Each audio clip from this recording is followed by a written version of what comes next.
Bonjour à tous, aujourd'hui nous allons suivre un tutoriel pour remplacer la batterie sur l'iPhone 11 Pro. Vous retrouverez les batteries en vente sur notre site internet et vous avez un accès direct aux batteries en scannant le code QR. La batterie vous sera livrée avec le patron d'aide au montage qui va vous aider à suivre le tutoriel et vous pourrez facilement repositionner les vis et les éléments que nous allons enlever durant cette réparation. Vous aurez besoin également du kit d'outils spécial iPhone. Vous le retrouverez bien sûr en vente sur le site. Vous retrouverez également le kit complet de réparation qui comprend en plus de la batterie, le kit d'outils, les stickers de batterie, le joint d'étanchéité pour l'écran et le patron en version adhésif. En commandant ces pièces sur notre site internet, vous bénéficiez d'une assistance technique gratuite par chat, par téléphone et également par mail et vous bénéficiez également de 10% de remise avec le code YouTube. C'est une réparation qui est assez longue, il faut compter 40 minutes et la difficulté est notée 3 sur 5. Si vous n'êtes pas sûr d'avoir un 11 Pro, rendez-vous dans les réglages de votre téléphone et vérifiez que le numéro de modèle corresponde bien au numéro indiqué sur la vidéo. Et bien sûr, comme avant chaque réparation, pensez bien à éteindre le téléphone, donc bouton Power et bouton Volume Plus, et ensuite on éteint le téléphone et on retire également le rack de la carte Nano SIM qui est situé sur le côté du téléphone. Nous allons pouvoir commencer tout de suite par la première étape, par l'ouverture de l'iPhone 11 Pro. Pour cela, nous allons commencer par retirer les deux vis qui sont à droite et à gauche du connecteur de charge. Ce sont des vis Pentalob et elles sont notées A1 et A2 sur le patron d'aide au montage. Pensez bien à repositionner tous les éléments sur le patron d'aide au montage ou le patron magnétique qui est vendu également en option sur notre site internet.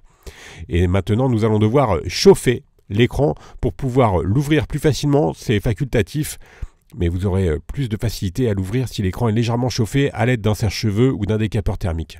Ensuite, on vient positionner la ventouse sur le bas de l'écran et on va insérer le médiator troué entre la vitre et le châssis pour créer un point d'insertion, tout en tirant bien sûr sur la ventouse. Une fois que nous avons inséré le médiator en métal et que nous avons créé le point d'insertion, on vient remplacer le médiator en métal par les deux médiators en plastique. Et enfin, on vient insérer la spatule en plastique entre la vitre et le châssis et on va tout simplement faire glisser la spatule en plastique en faisant levier. On va la faire glisser sur tout le contour du téléphone. Alors vous ferez attention juste sur la partie droite, donc là on vient de faire la partie gauche. Sur la partie droite, vous avez les nappes de l'écran qui affleurent au niveau de l'écran, donc vous faites attention à ne pas rentrer la spatule trop loin derrière l'écran afin de ne pas abîmer les nappes. Voilà, elles sont situées juste en dessous du bouton Power. Au niveau du bouton Power, donc faites bien attention à cette partie-là. Une fois que nous avons bien fait glisser le levier sur tout le contour de l'écran, on va pouvoir le retirer. Alors vous allez faire attention, vous allez bien faire basculer l'écran de la gauche vers la droite, car l'écran est toujours connecté à la carte mère. Alors vous allez faire attention, car les nappes de l'écran sont un peu courtes, donc lors de l'ouverture, une fois qu'on a complètement ouvert le téléphone, on va faire chevaucher l'écran qu'on va positionner sur le châssis du téléphone. Nous allons pouvoir maintenant passer à la deuxième étape où l'on va pouvoir déconnecter la batterie et l'écran, et l'on va commencer par déconnecter la batterie. Le connecteur de la batterie il est situé sous une plaquette et cette plaquette elle est maintenue par deux vis Tri-Wing qui sont notées B1 et B2. Pensez bien repositionner les vis et les éléments sur le patron d'aide au montage, et la plaquette métallique qui était maintenue par les deux vis elle est notée Dièse 2 sur le patron d'aide au montage. On a un accès direct maintenant au connecteur de la batterie et l'on va le déconnecter à l'aide du levier en nylon.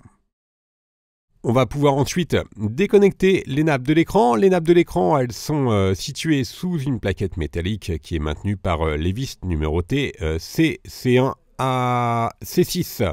Ce sont des vis Tri-Wing. Alors on a mis l'écran à 90 degrés pour avoir un accès plus aisé aux différentes vis.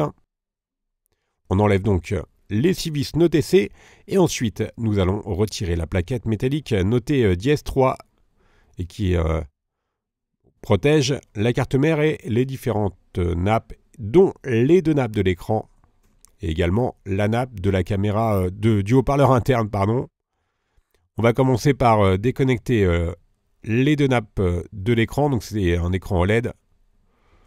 Et enfin en dernier, la nappe de l'écouteur interne qui fait également office de haut-parleur. On va mettre l'écran de côté et on va s'intéresser à la partie basse du téléphone. Nous allons retirer les vis Tri-Wing notées E1 à E4.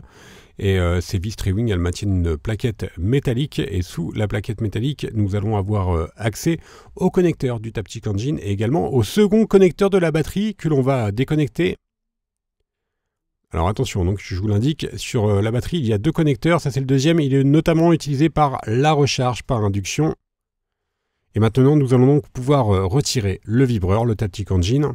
Alors c'est facultatif, on vous conseille quand même de retirer le vibreur qui est maintenu par trois vis notées de F1 à F3, tout simplement pour avoir un meilleur accès aux stickers de batterie qui sont juste au-dessus du Taptic Engine. Vous allez voir dans la prochaine étape. Donc on a retiré les trois vis, on vient déconnecter le Taptic Engine et ensuite on va pouvoir poursuivre le tutoriel. On va devoir libérer l'adhésif qui lui est sur la partie droite dans la prochaine étape. Voilà, le Taptic Engine, il est noté dièse 7. On passe à l'étape numéro 4 où on va pouvoir donc décoller la batterie.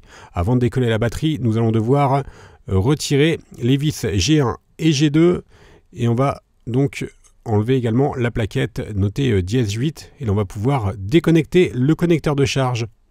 Alors on déconnecte le connecteur de charge, il y a également deux connecteurs. Tout simplement parce que sous le connecteur de charge, vous avez l'accès à une des trois languettes qui maintiennent la batterie. Le connecteur de charge qui a une forme assez inhabituelle pour un iPhone. Et là donc, nous avons trois adhésifs à retirer. Et les adhésifs, ils maintiennent bien sûr la batterie sur la coque arrière. Alors pour les retirer, vous allez voir, c'est assez simple. On va tout simplement enlever la languette noire qui est collée sur la tranche de la batterie.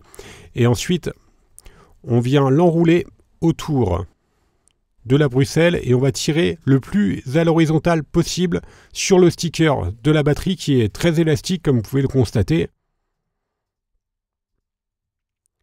Alors on a enlevé le premier qui est situé en bas. On va faire la même opération pour le sticker du haut. On retire toujours la partie noire qui est sur la tranche de la batterie. Ensuite, on l'enroule et on l'enlève progressivement. Voilà pour le deuxième. Et on va faire la même opération pour le troisième qui est à droite. Donc juste sous le connecteur de charge, sous la nappe du connecteur de charge. On retire l'adhésif noir qui lui est au-dessus de la batterie et on vient l'enrouler autour de la Bruxelles. C'est un petit peu moins évident car vous avez le châssis du téléphone qui est juste à côté, donc c'est moins facile d'avoir une prise à ce niveau-là et surtout on ne peut pas tirer vraiment à l'horizontale. En cas de rupture d'une des trois languettes, il vous suffira simplement de faire levier avec la carte en PVC bricophone et on va l'insérer, on va la faire glisser sous la batterie. Donc nous, vous avez vu, le troisième sticker était resté sur place, mais elle s'enlève très facilement. Même si vous n'avez pas réussi à enlever un des trois stickers, ou même deux. Le démontage est presque terminé, on va simplement enlever le sticker restant, et on va pouvoir passer au remontage. On doit donc préparer notre nouvelle batterie. On va donc positionner les stickers double face sur notre nouvelle batterie.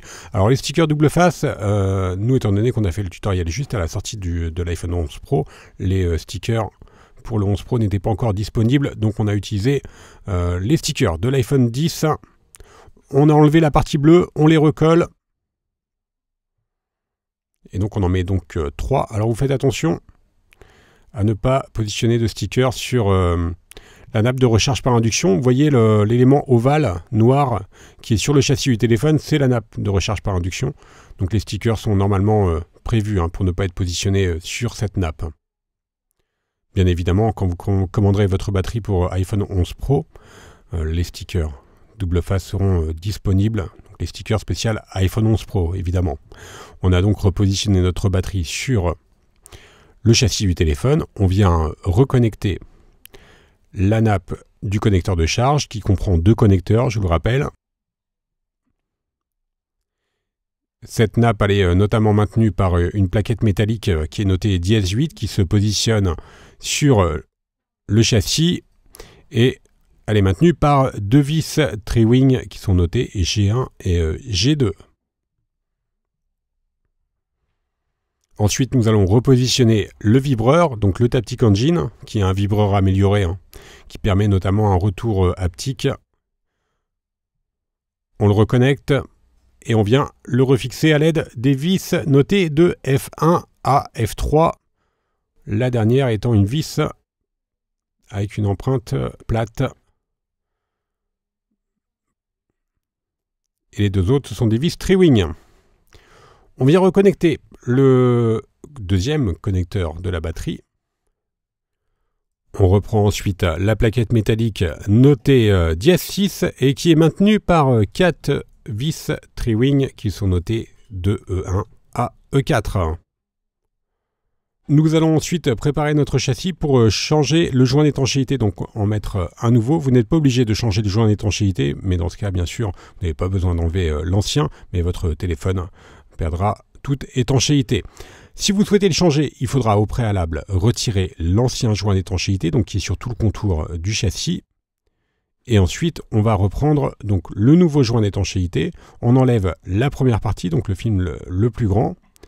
Et enfin, nous avons un gabarit qui nous permet de bien positionner le joint sur tout le contour du châssis. On laisse donc le gabarit posé. On positionne le joint correctement sur tout le contour et on vient bien appliquer le joint sur le contour du châssis à l'aide du levier. Enfin, on enlève le gabarit, donc la deuxième partie du film. Et en dernier, on va enlever les protections des stickers, donc du joint. Voilà, le joint est donc correctement posé. Et on va pouvoir reconnecter notre écran. Je vous rappelle qu'il y a 3 nappes sur l'écran, 2 nappes dédiées à l'écran OLED, donc le tactile, l'afficheur OLED, et enfin la troisième nappe, il s'agit de la nappe de l'écouteur interne qui fait également office de haut-parleur. Je vous rappelle qu'il y a 2 haut-parleurs sur l'iPhone 11 Pro, il y en a un qui est sous la batterie et un autre qui est en haut de l'écran. Nous remettons la plaquette métallique dièse 3 qui protège les nappes de l'écran, et la plaquette métallique, elle est maintenue par 6 vis qui étaient notées C. Donc ce sont les vis C1, C2, C3, C4, C5 et C6. Pour celles qui sont le plus à droite, il faudra relever un petit peu l'écran pour bien les visser. On remet l'écran en porte-à-faux sur le téléphone. Et enfin, on vient reconnecter le connecteur principal de la batterie. Et on va remettre la plaquette métallique notée dièse 2 qui est maintenue par les vis Tri-Wing notées B1 et B2 sur le patron d'aide au montage.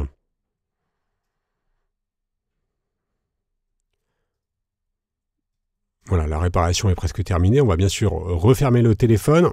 On va le reclipser en commençant par le haut. Et ensuite, on va faire un appui. On va appuyer sur tout le contour du téléphone pour que le joint d'étanchéité adhère bien entre le châssis et l'écran. Il nous reste juste à remettre les 2 dernières vis, les vis Pentalobe, qui sont notées A1 et A2 sur le patron d'aide au montage. Et enfin, nous allons pouvoir rallumer le téléphone. La réparation est donc terminée.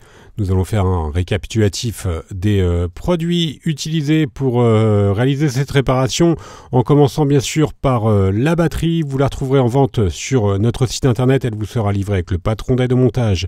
Vous retrouverez également le kit d'outils ou le kit complet de réparation. N'oubliez pas que l'on reste joignable par mail, par chat et également par téléphone, et que vous bénéficiez de 10% de remise avec le code YouTube. Merci à tous d'avoir suivi ce tutoriel. N'oubliez pas que vous retrouverez également sur le site toutes les pièces détachées, les accessoires ainsi que les tutoriels pour le 11 Pro. Merci et à bientôt pour de nouvelles vidéos.